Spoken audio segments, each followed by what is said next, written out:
He's feeding the bird. He's feeding the bird. He's giving the bird some food. See?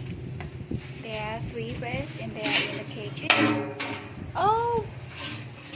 What's the sound? Daddy! Look at the birds. Look at the birds. Good. The birds are in the cages. 2 black birds and 1 gray bird. Daddy get them some more food. Why do we need to put the birds in the cage? Because if not, they're gonna fly away. They're gonna fly away. Mẹ nói là tại sao chúng mình lại phải nhốt chim vào lồng ạ? Ba giải thích đi. Tại vì không nhốt thì nó sẽ bay mất con. Ba giỏi quá. Tại sao ba có thể hiểu tiếng Anh được nhỉ? Tại vì con chỉ chơi tiếng Việt. Tại vì ba nghe thấy là fly away.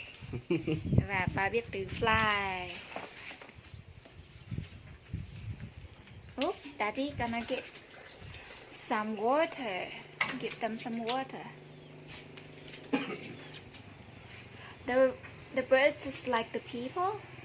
We need to eat the food and drink water to live, to stay alive. My good baby. Hey, there are some flowers, orchid flowers here too. The plants, the animals, the birds, the dogs, the cats, the people. We all need food and drink. Hey, look at the camera. Look at the camera. Look back here. We're gonna say bye-bye. Kado? Kado, we're gonna say bye-bye. No? Okay, bye everyone. See you next time in the next video.